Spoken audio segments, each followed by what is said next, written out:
always said that metal detecting is a blessing. Underwater metal detecting is totally euphoric. Having somebody to share the day with, inevitably, is completely priceless.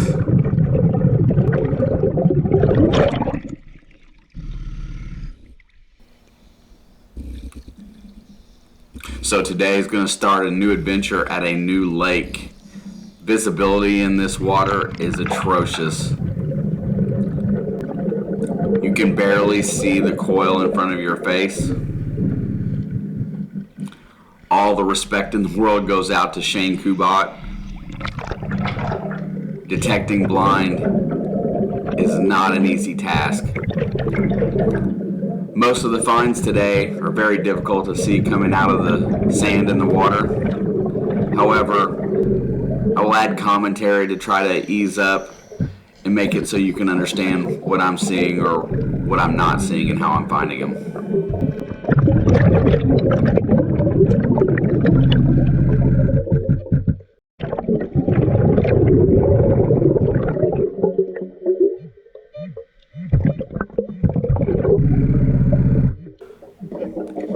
So this first target seems to be kind of big, and it's right on the surface of the sand.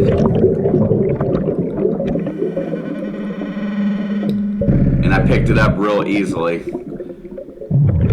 We're going to go to the top of the water so we can see what it is. I was pretty much shocked at what my first find was.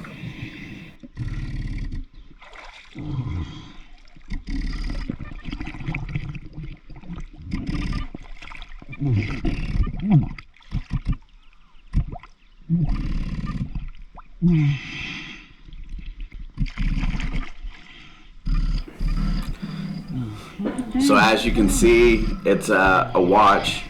It's my very first Fitbit that I found metal detecting. Knocked that one off the bucket list.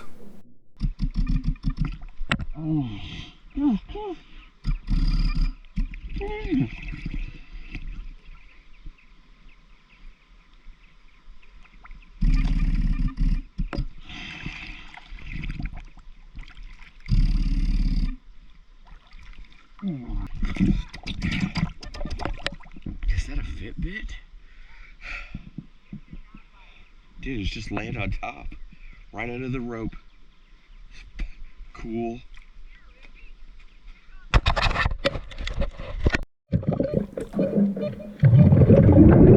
So the next couple targets don't fare as well as my very first one did. However,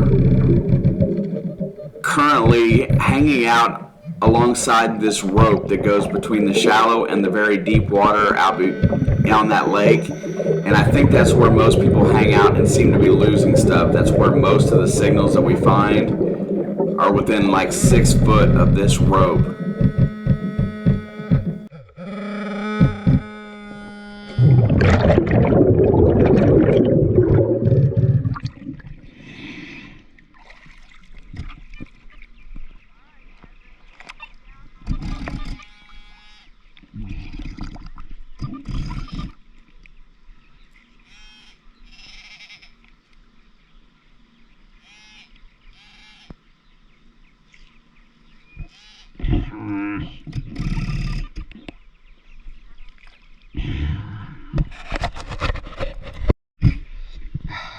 I thought it was a coin. It's a foil wrapper. I can't see my VDI, so I don't know what I'm digging exactly. But it's a learning experience, and that's another good target. Drop you down in there.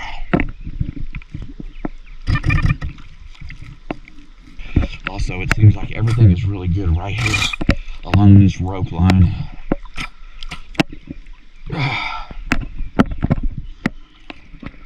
Thought I had something good. It's a big boat.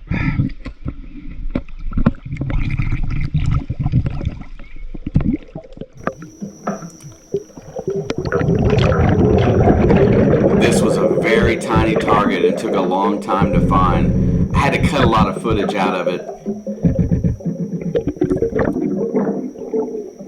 But you'll see why it was so hard to find here in just a second.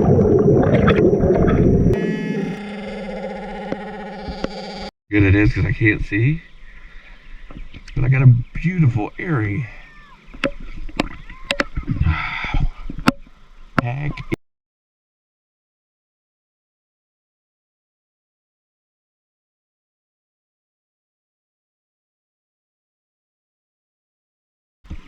Alright, I'm gonna start Brian in a minute. I gotta look for my it's underwater. Be back.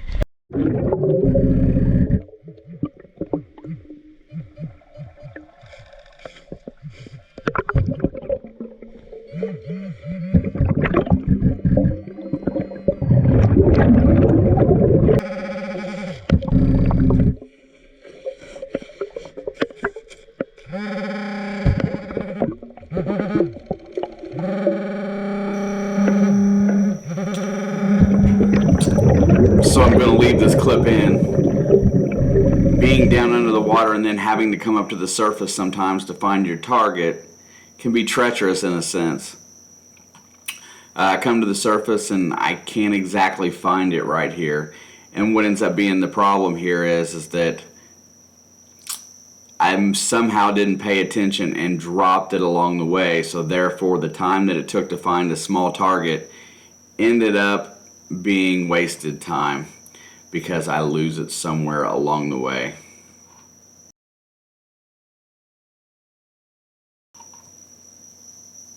But the other part of this is, as much frustration as you have when you drop a little target like that, inevitably something good's going to happen later, and you just go on about your business trying to find out where you lost it.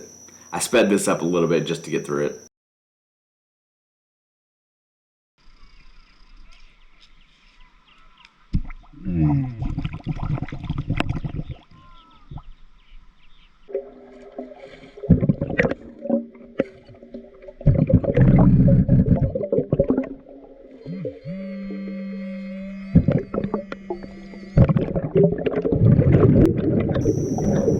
You probably can't see, but at this point, after I'm locating a target, instead of, I'm laying my hand over it until I get my pinpointer to that spot, because it's so easy to move and get out of the way and lose where you were at.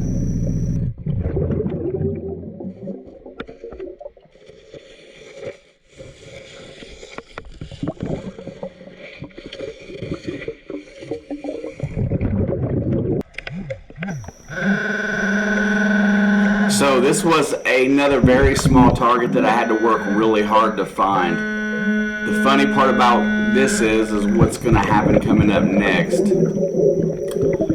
From where I was at earlier, I'm probably 20 or 30 foot up the rope. Lo and behold, look what I find next.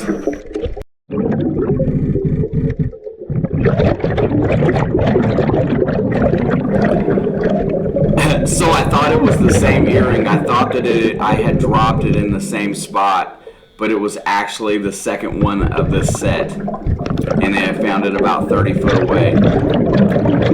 Tell me that ain't cool.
So I think I found a matching pair of earrings.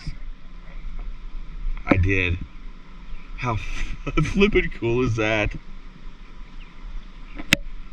Oh, smack. I thought it was the same wood. I can't see them real well. I'll show you better here in a little while.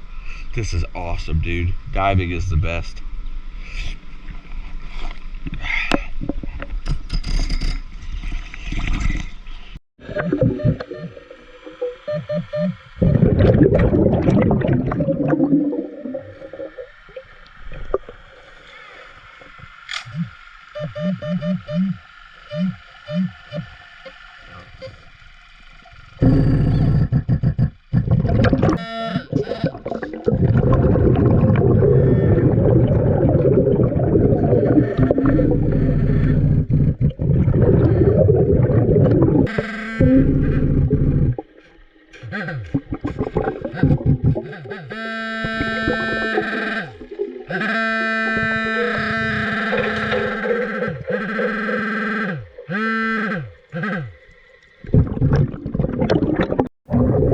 So all this work, it really feels every time that I get a target that's really hard to find, it ends up being a stellar target. This one ends up being a little silver ring. Absolutely having just the best day, and it's only my third time diving ever. Check it out.